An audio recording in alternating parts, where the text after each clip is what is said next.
के अंदर से उन विचारधारा को निकाल दीजिए। शायद उस विचारधारा से आप एक व्यापारी थे, उस विचारधारा से आप एडवोकेट रहे होंगे, उस विचारधारा से आप बहुत सारे सामाजिक कार्य करते रहे होंगे, लेकिन अब आप संगठन की विचारधारा के साथ अपनी विचारधारा को जोड़िए ताकि एक दिशा में, एक मार्गदर्शन में आप आगे बढ़िए, संगठन गांव-गांव तक पहुंचे।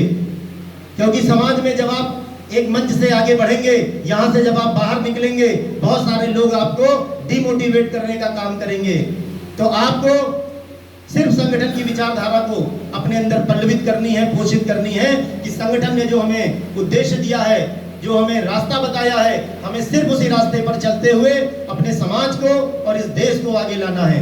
क्योंकि जब तक हिंदुत्व मजबूत नहीं होगा, हमारा देश सुरक्षित नहीं है, यह कहने में हमें कोई गुरेज नहीं। साथियों, हम अगर अखबार पढ़ते हैं या न्यूज चैनल देखते हैं, आए दिन खबरें आती हैं कि हमारे हिंदू समाज के तमाम सारे लोग धर्म परिवर्तन कर रहे हैं। क्यों कर रहे हैं? ये एक बड़ा सवाल है। इसलिए कि हम अपने दलित भाई को अपने गले नहीं लगा पा रहे हैं। हम आरक्षण के नाम पर बटे हुए हैं। हमें दलित को भी गले लगाना है, उसके हक और उसके अधिकार की लड़ाई लड़ना है, उसको आरक्षण दिलाना है। ब्राह्मण और क्षत्रिय समाज में भी 5%, 10%, 20% एक वर्ग है जो बहुत गरीब है। आप हैंडल चौराहे पर जाइए, वहां पर मजदूरी करता हुआ बंथरा का, दादूपुर का, गढ़ी चुनौती का, ऐसे तमाम सारे क्षत्रिय गांव हैं, ब्राह्मण के गांव हैं, जहां के लोग लेबर का काम 350 रुपए की मजदूरी करने के लिए आते हैं। तो उनमें और एक दलित में कोई फर्क नहीं है।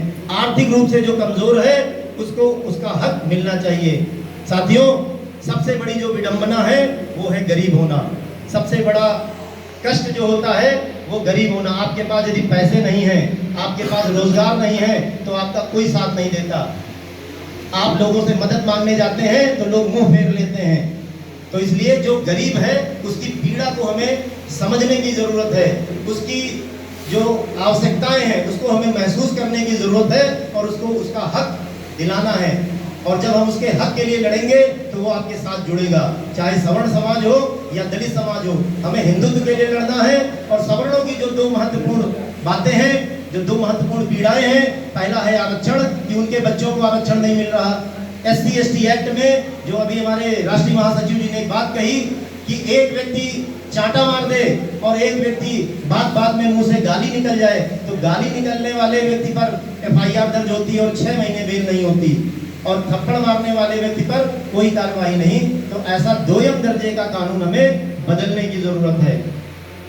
परिचय के दौरान बहुत सारे हमारे युवा साथी जो सबसे पीछे कतार में बैठे हैं, मैंने उनका परिचय प्राप्त किया।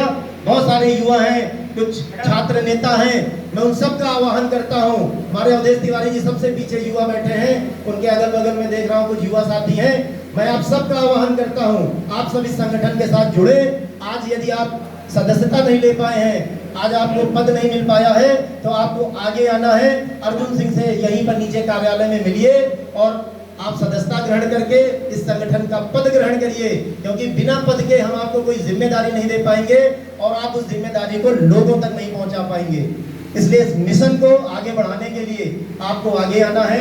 आप जितने युवा साथी हैं, मैं आप सबका आह्वान करता हूं, क्योंकि युवाओं का जो बल है, ये जो युवा शब्द है ना, जो देखा आपने सवर्ण युवा, युवा को यदि उल्टा कर दे तो क्या होगा?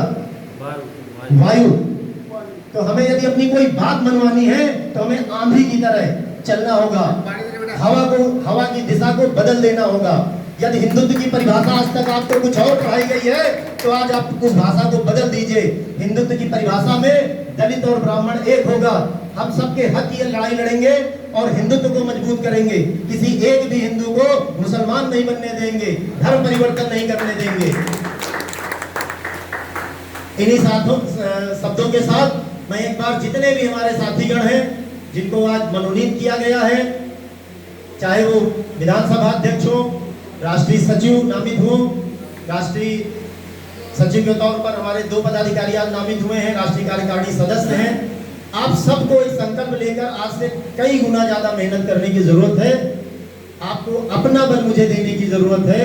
मैं आप सबसे आपका बल मांग रहा हूं, अपना बल मेरे बल के साथ मिला दीजिए। ये संगठन आंधी की तरह, तूफान की तरह लखनऊ से चलेगा और देवरिया तक जाएगा और उधर पश्चिम में गाजियाबाद तक जाएगा। गांव-गांव तक युवा इस संगठन के साथ जुड़ेगा। एक बार जो संगठन का उद्घोष है, आप हृदय में माता जानकी और श्री राम का नाम लेकर जय सिया राम का नारा लगाएंगे।